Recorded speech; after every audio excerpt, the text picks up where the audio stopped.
It seems like the ball is back in the police union's court, and she also said that this could go so many different ways. The union could be like, all right, we're done talking with you too. Or the union could tell its officers to stop patrolling. What you had said earlier about the governor wanting to empower local districts, that's absolutely correct. But with that responsibility comes a lot of complexity. Very emotional stories, especially Jackson. Jackson and Floyd were so close. They said they were friends for more than 25 years. Precisely one of many questions that they are trying to answer as they move forward.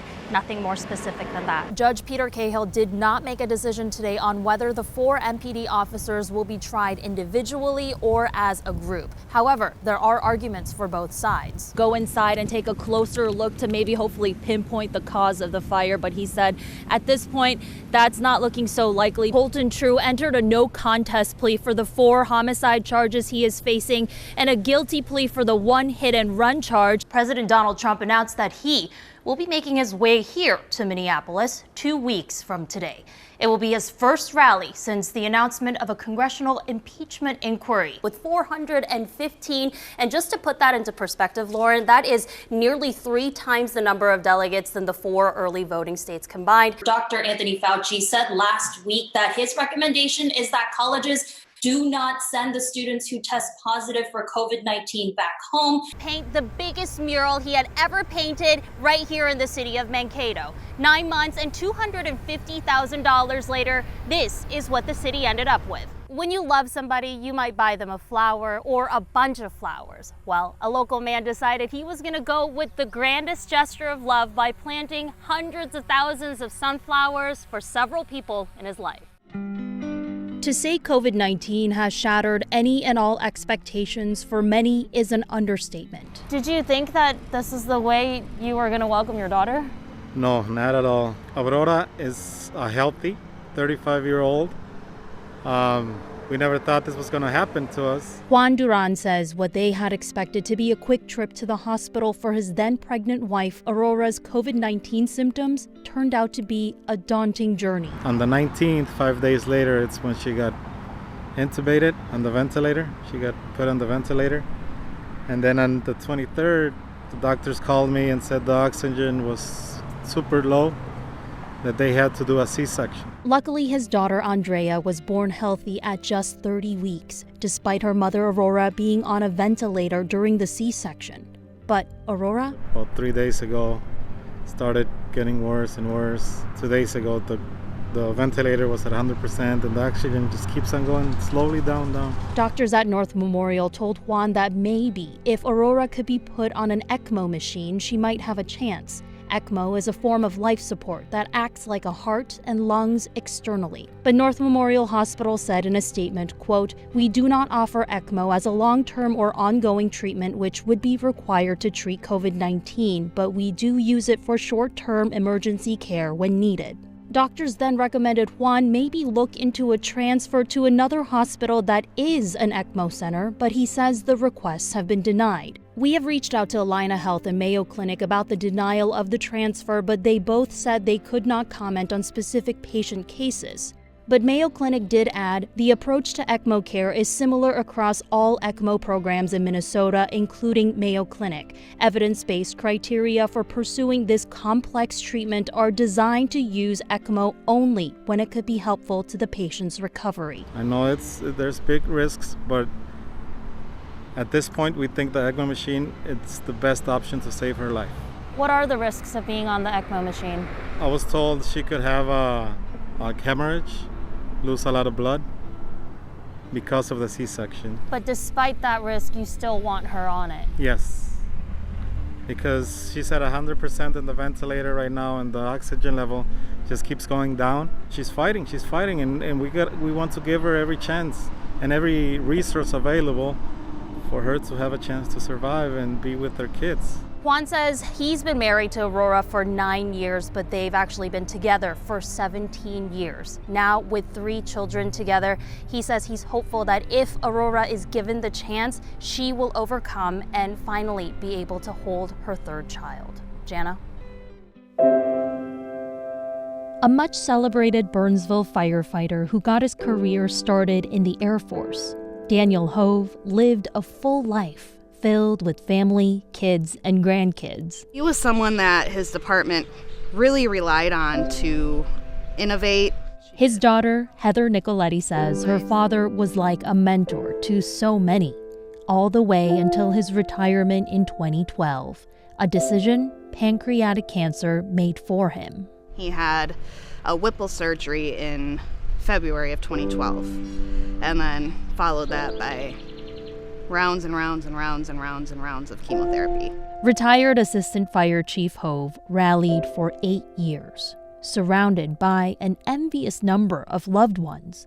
But if there was one who never, ever left his side, it was Gunnar, who made sure no furniture went unshared. They were best buddies till the end. They're hunting buddies. They went everywhere together. So it never came as a surprise when Gunnar, too, started getting sick. The two mirroring each other. When my dad was restless, the dog was restless. When my dad was unresponsive, the dog was unresponsive. So once we saw, how the dog was doing and he wasn't moving much anymore and just not doing well, we knew it was coming. And on Monday, Nicoletti says she knew. 11-year-old Gunnar, with his swollen arms and quiet demeanor, it was time. I called vet clinic I used to work at, got me in right away, and I rushed him up there and put him to sleep. And about an hour and a half later, my dad was gone too.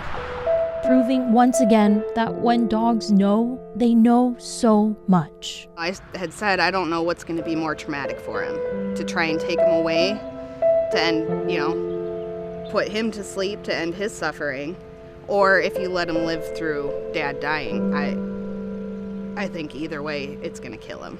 We knew they were going to go together, we just didn't know it would be hours apart. The thought of living life without his best friend, unbearable, not even for a couple of hours. Nicoletti says she's comforted to know that the two never had to say goodbye.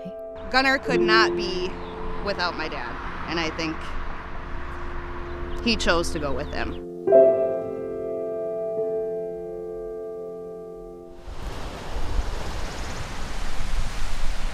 During Minnesota's peak farming season, corn isn't the only thing that grows in Sauk Center. Good to see you again, Rachel. I met you at the funeral. At the Michaels family farm, they're still planting, letting a family grow closer together. Yeah, just right. Perfect, huh? Mm-hmm. A passing of a loved one. Just set it down inside there. Creating new memories. I think we need some little hands in there. The drawing in of a family far apart. Barb would be very shocked to have something like this happen for her. Well, she was a special sister. The four of them side by side once more. She deserves this. Reunited in their hearts at this gathering space. That's the work of this memorial, now a forest of hundreds of memories, deeply rooted and cherished. It's a hard thing to do. It's very emotional for them. This tree is going to be here a lot longer than we are, Mike and Pam Borgman started the memorial on their farm. It's a very spiritual place. As no strangers to grief themselves. In 1987, Mike and my dad and my brother Jerry went deer hunting.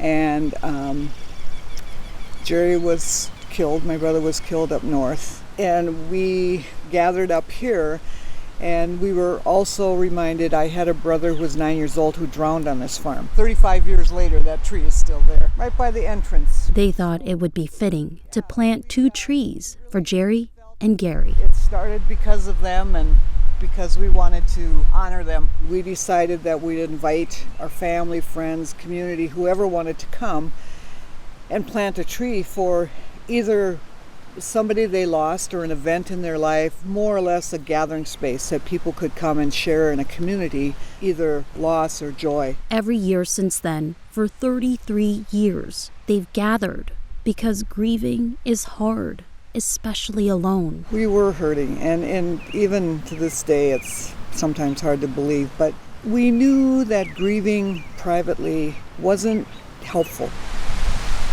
We knew in this German community that grieving openly is hard. The pandemic has stopped them on their 34th year.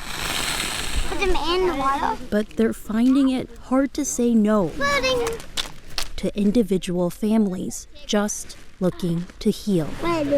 It's been that way for many others past. When they planted their tree, they finally had some peace and closure, that there was a place, something living that helped them and the community to once again revisit this, but also heal from it. Because healing is also a kind of growth, though it's the kind that's only noticeable from a timeline away. Husband is the son. But it's a promise the Borgmans make to anyone who plants hope with their tree. It brings back old memories, but the more it's done, the better you feel. You are at some time going to feel better. It will never be normal again. There will be a new normal for you, but you will be okay with that normal. And with enough support and love from your community and family, time will heal. Sharon Yoo, KARE 11 News, Sauk Center, Minnesota.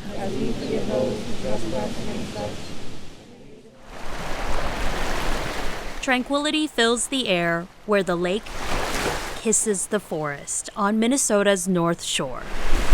The serenity never gives away what it hides in the trees, deep in a place called Hovland. And we've actually been at around 40 dogs now for 12 years. Good boy, Duke. The only time we don't run them with booties is when it's really warm. Among the pack of 40, they get snowballs in between their pads if you don't wear them. Belonging to sled dog racer Frank Moe, Yes. is Indy. Yes, it's almost time to go. Already Yes, it is. somewhat of a celebrity. Good boy. Indy at 2, he finished the Bear Grease Marathon at 2, and he was a rising star in our kennel. And yes. And the next year after that, he lost the sight in one of his eyes. Then, Good boy. because of an unlucky stroke of genetics, Indy lost sight in his other eye too, There you go. leading him Good boy. to retire from his racing career at the prime age of 6. Well, I know it was really difficult for him not running. It's okay. I mean, he was clearly upset about that. We did the best we could with him, taking him for walks and things. Turns out, Okay. you can't walk the run out of a dog. We had a couple other dogs had minor injuries, and we needed him. We needed him at the mail run last weekend, the Gunflint Mail Run, which is a 100-mile race. And so we put him in the team, and he was one of the stars. He had no trouble, and he finished the race, and he was acting just like this, like he still wanted to go again, you know? And just like that, Indy, the unretired, is back in it again. Okay. With a team by his side, no miles are too many. Hey! 300. But a number in the next race called Bear Grease. 26th of January. Starts at 11 o'clock at Billy's, just outside of Duluth. And Indy will be running. Training is more fun than work at this point. About enjoying the comfort of the Northwoods silence. For Indy, There you go. it's about savoring the pull of the sled, the familiar views, now sounds and smells he knows better than any. Without sight, Indy battles the darkness. But with a team of guiding lights, Whoa. he never runs alone. He's just love. That's all he is. He's just love. And he gets attention, and he gets to run, and he's happy then. Sharon Yoo, The only way he's happy is if he's running KARE 11 News, or eating. Hovland, Minnesota. We all need a little encouragement these days, and whether you take comfort in good company or in religion, well, there's a little something for everyone. Well, let's hurry up and get out and see what was going on. Jumped on my Ranger and took off and checked it out. When I seen them, I told the guy that called me they weren't mine. A peaceful Sunday morning in Holdingford. They just got loose. Ruined for farmer Dave Woolitz when someone called about some cows looking for a blessing of the beast at Community Country Church. After a few people stopped and saying I had cattle out, and I told them they weren't mine.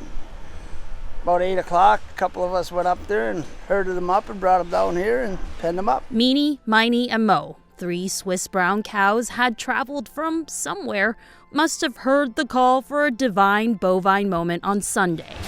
Dave says cattle venturing out is actually serious business for farmers. No, I don't think cattle out is funny. Because I own cattle. It's just something to deal with. Now we have some cows, some chickens. But owner John Dobis thought it was kind of funny. that is hilarious. Last night, I was put a post out on Facebook and I'm looking and I'm like, church? Really?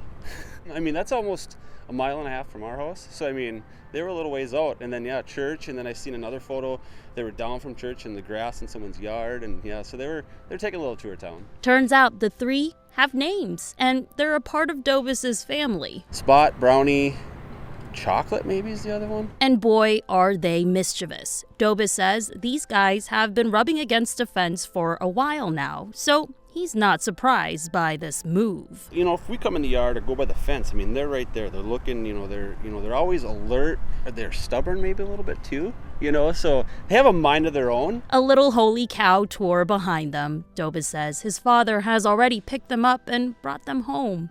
The 3 cattle bringing the small town of Holdingford together. How now? Brown cow. One person I didn't know on Facebook, she had said somebody had them. So I messaged her and I'm like, can I get a hold of this person? Can you have them get a hold of me? So it was kind of, everyone getting together and kind of coming together.